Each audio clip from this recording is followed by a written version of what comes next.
തേങ്ങാപ്പാൽ പിഴിഞ്ഞ ചിക്കൻ കറിയാണ് ഉണ്ടാക്കുന്നത്. ഇത് പലഹാരങ്ങളുടെ കൂടെ കഴിക്കാൻ പറ്റിയ ഒന്നാന്തരം കറിയാണ് കേട്ടോ. പ്രത്യേകിച്ച് അപ്പം, ചപ്പാത്തി, പെറോട്ടയുടെ കൂടെ ഒക്കെ കഴിക്കാൻ നല്ല ടേസ്റ്റി ആയിട്ടുള്ള കറിയാണ്. അപ്പൊ അത് എങ്ങനെയെന്ന് നോക്കാം. അപ്പൊ നമ്മള് 1/2 കിലോ ചിക്കൻ വെച്ചിട്ടാണ് കേട്ടോ ഒന്ന് ചെയ്യുന്നത്. ആദ്യം സ്റ്റൗ കത്തിച്ച് പാൻ ചൂടായിട്ട് വരുമ്പോൾ നമുക്ക് കുറച്ച് വെളിച്ചെണ്ണ ഒഴിച്ചു കൊടുക്കാം.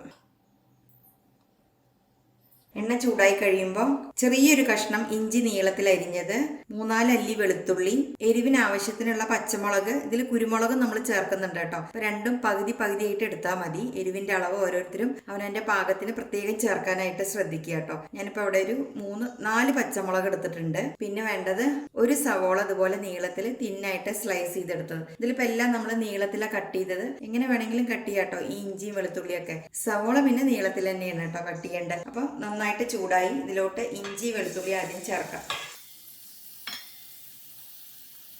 ഒപ്പം പച്ചമുളക് കൂടി ചേർക്കാം. 1-2 ഇല കറിവേപ്പില കൂടി ചേർക്കുന്നുണ്ട്. ഒന്നങ്ങ് വഴറ്റി കൊടുക്കാം. ഇത്രയും മതി. നല്ലൊരു മണം വരുന്നുണ്ട് കേട്ടോ. ഈ ടൈമിൽ നമുക്ക് ഈ സവോള ചേർത്ത് കൊടുക്കാം. വളരെ കുറച്ചല്ലേ നമ്മൾ ഉണ്ടാക്കുന്നുള്ളൂ. അപ്പോൾ ഒരു സവോള മതിയാവും. ഇതൊരു 1/4 ഭാഗത്തോളം അങ്ങ് വഴറ്റിയെടുക്കുക. ഒരുപാട് ബ്രൗൺ കളർ ആവണ്ട, എന്നാൽ ഉള്ളി ഒന്ന് മൂത്ത് വരികയും വേണം.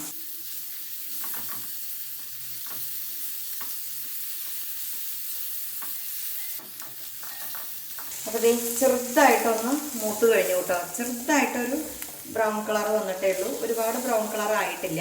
ഈ ടൈമിൽ നമുക്കിതിൽ ഗ്യാസിന്റെ ഫ്ലെയിം സിമ്മിലാക്കിയ ശേഷം പൊടികൾ ചേർക്കാം. 1/4 ടീസ്പൂൺ മഞ്ഞൾപ്പൊടി, 1 ടേബിൾ സ്പൂൺ മല്ലിപ്പൊടി, 1 ടീസ്പൂൺ പെരിഞ്ജീരകം പൊടിച്ചത്, 1 ടീസ്പൂൺ കുരുമുളക് പൊടി, 1/2 ടീസ്പൂൺ ഗരം മസാലപ്പൊടി. ഇത്രയും ചേർത്തിട്ട് ചെറിയ തീയിൽ ഒന്നങ്ങ് മൂപ്പിച്ചെടുക്കാം. അതിൻ്റെ ആ പച്ചമണം മാറണമല്ലോ അതുവരെ. നല്ല ടേസ്റ്റി ആയിട്ടുള്ള ഒരു കറി കേട്ടോ. എല്ലാവരും ഒന്ന് ഉണ്ടാക്കി നോക്കണേ. ഇത്രയും മതി. ഇനി ഇതിലോട്ട് കഴുകി വൃത്തിയാക്കി വെച്ചിരിക്കുന്ന 1/2 കിലോ ചിക്കൻ ചേർത്ത് കൊടുക്കാം. ഒപ്പം നമുക്ക് ഇതിലേക്ക് ആവശ്യത്തിനുള്ള ഉപ്പ് ചേർക്കാം. അതിനുശേഷം ഇതൊന്ന് ഇളക്കി കൊടുക്കാം.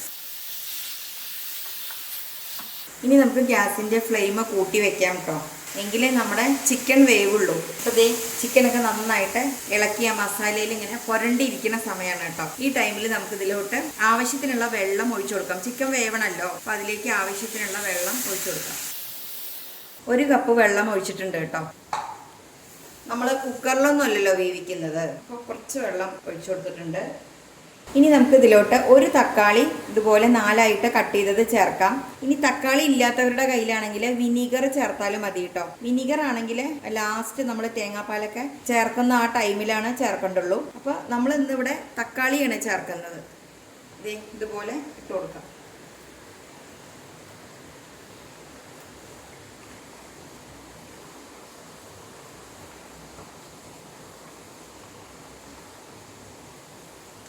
ഇനി നമുക്കിത് അടച്ച് വെച്ചിട്ട് കുക്ക് ചെയ്യാം. നന്നായിട്ട് വേവട്ടെ. വെന്തതിന് ശേഷം കാണാം. ഇപ്പം നമ്മുടെ ചിക്കൻ വെന്തിട്ടുണ്ടാവും. തുറന്ന് നോക്കാം. ഏകദേശം ഒരു 20-25 മിനിറ്റ് ആയി കേട്ടോ. ഞാൻ ഇടയ്ക്കിടയ്ക്ക് ഇളക്കി കൊടുക്കുകയുണ്ടായിരുന്നു. നല്ല പോലെ വെന്തു. ഇതിലെ ജലാംശമൊക്കെ ഒന്ന് വറ്റി തുടങ്ങിയിട്ടുണ്ട്. ഈ ഒരു കുറുക്കം വരണം കേട്ടോ. കാരണം നമ്മൾ ഇതിൽ തേങ്ങാപ്പാൽ ഒഴിക്കേണ്ടതല്ലേ. അപ്പോൾ ഇത്രയും തിക്നെസ് വേണം. തേങ്ങാപ്പാൽ ഒഴിക്കുന്നതിന് മുന്നേ നമ്മൾ കുറച്ച് കാഷ്യൂനട്ട് പേസ്റ്റ് ചേർക്കുന്നുണ്ട്. ഇതിൽ ഏകദേശം ഒരു 10 കാഷ്യൂനട്ട് 1/4 കപ്പ് വെള്ളത്തിൽ അരമണിക്കൂർ സോക്ക് ചെയ്ത ശേഷം മിക്സർ ജാറിൽ ഫൈനായിട്ട് അരച്ചെടുത്തതാട്ടോ. അത് ഇതിലോട്ട് ചേർത്ത് കൊടുക്കാം.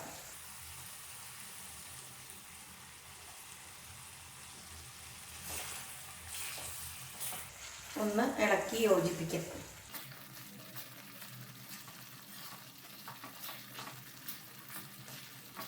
ഒന്നുകൂടെ തിക്കാവാൻ തുടങ്ങി. കണ്ടില്ലേ, ഈ കാഷ്യൂനട്ട് ചേർത്ത് കഴിഞ്ഞാൽ അങ്ങനെയാണ്, നന്നായിട്ട് തിക്കാവും.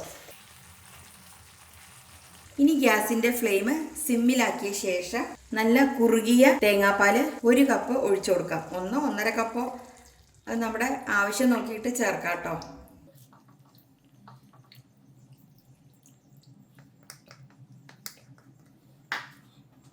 ഇനി ചെറുതായിട്ടൊന്ന് ചൂടായാൽ മാത്രം മതി, തിളച്ച് പോവരുത്. നമ്മൾ തക്കാളി ചേർക്കുന്നില്ല എങ്കിൽ പകരം വിനീഗർ ചേർക്കുന്നതെങ്കിൽ ഈ തേങ്ങാപ്പാൽ ചേർത്തി ഒന്ന് ചൂടായി വരുമ്പോൾ വിനീഗർ ചേർക്കുക കേട്ടോ. ഗ്യാസ് ഓഫ് ചെയ്യുന്നതിന് മുന്നേ കുറച്ച് ഒന്ന് വിനീഗർ ചേർത്തിട്ട് ജസ്റ്റ് ഒന്ന് ചൂടാക്കിയ ശേഷം ഗ്യാസ് ഓഫ് ചെയ്യുക. അപ്പം അതൊന്ന് ചൂടാവട്ടെ.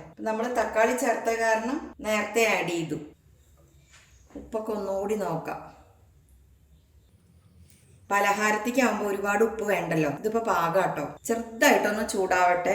തിള വരണോ തോന്നുമ്പോഴേക്കും നമുക്ക് ഓഫ് ചെയ്യണം. തേങ്ങാപ്പാൽ ചേർത്തുമ്പോൾ പ്രത്യേകം അങ്ങനെ ഒരു കാര്യമുണ്ട് കേട്ടോ, അല്ലെങ്കിൽ അതിങ്ങനെ പിരിഞ്ഞിരിക്കും. ദേ ചൂടാവാൻ തുടങ്ങി, കണ്ടില്ലേ, തിള വന്നു തുടങ്ങി. ഇനി നമുക്ക് ഈ ചട്ടിയിൽ ഇരുന്നിട്ട് തന്നെ അത് ഒന്ന് ചൂടാവും. അപ്പം ഇനി ഇത് അപ്പുറത്തെ അടുപ്പിലോട്ട് മാറ്റാം. ഇതിലേക്ക് ഇനി വറവ് നോക്കാം. ചട്ടി നന്നായിട്ട് ചൂടായി കഴിയുമ്പോൾ നമുക്ക് കുറച്ച് വെളിച്ചെണ്ണ ഒഴിച്ചു കൊടുക്കാം. എണ്ണ നന്നായിട്ട് ചൂടായി കഴിയുമ്പോൾ 1 ടീസ്പൂൺ കടുക് ചേർത്ത് കൊടുക്കുക. കടുക് പൊട്ടുമ്പോഴേക്കും നമുക്ക് ഇതിലേക്ക് 2 വറ്റൽമുളകും 5-6 ചെറിയുള്ളി വട്ടത്തിലരിഞ്ഞത്, 1 തണ്ട് കറിവേപ്പില കൂടി ഇതിലേക്ക് ചേർക്കാം കേട്ടോ. കടുക് പൊട്ടട്ടെ. ഇനി നമുക്ക് ഇതിലോട്ട് വറ്റൽമുളക് ചേർക്കാം. ഒന്ന് മൂത്ത് കഴിയുമ്പോൾ ചെറിയുള്ളിയും കറിവേപ്പിലയും ചേർക്കാം.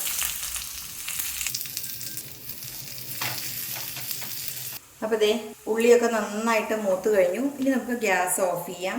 അപ്പോൾ ദേ കറി ഈ ബൗളിലോട്ട് മാറ്റിയിട്ടുണ്ട് കേട്ടോ. ഇതിലോട്ട് ഒഴിച്ചു കൊടുക്കാം വറവ്. എപ്പോഴും നല്ല ഭംഗിയിൽ ഗാർണിഷ് ചെയ്യണം കേട്ടോ നമ്മൾ എന്തുണ്ടാക്കിയാലും. ഞാനത് നല്ലോണം ശ്രദ്ധിക്കുന്ന ഒരാളാണ്. എങ്കിലല്ലേ ഇങ്ങനെ കാണുമ്പോഴേക്കും നമുക്ക് എടുത്ത് കഴിക്കാൻ തോന്നണ്ടേ. ഓ നല്ല ചൂടാട്ടോ. കണ്ടില്ലേ, കാണാൻ തന്നെ എന്തൊരു ഭംഗിയാ. കഴിക്കാനും അതുപോലെ കേട്ടോ. നല്ല ടേസ്റ്റി ആയിട്ടുള്ള ഒന്നാം തരം പാലൊഴിച്ച ചിക്കൻ കറിയാണ്. തേങ്ങാപ്പാലൊഴിച്ച ചിക്കൻ കറി. ഇത് അപ്പത്തിന്റെ കൂടെ, ചപ്പാത്തി, പെറോട്ട, ഇടിയപ്പം, പലഹാരങ്ങളുടെ കൂടെ ഒക്കെ, ബ്രെഡിന്റെ കൂടെ എല്ലാം കഴിക്കാം കേട്ടോ. നല്ല ടേസ്റ്റിയാണ്. അപ്പം എല്ലാവരും ഒന്ന് ഉണ്ടാക്കി നോക്കൂ. വീഡിയോ കണ്ട് ഇഷ്ടമായെങ്കിൽ ലൈക്ക് ചെയ്യാനും സബ്സ്ക്രൈബ് ചെയ്യാനും കമൻറ്റ് ചെയ്യാനും ഷെയർ ചെയ്യാനും ഒന്നും മറക്കരുത് കേട്ടോ. അപ്പോൾ നല്ല നല്ല വീഡിയോസുമായി വരുന്നതുവരേക്കും ബായ്.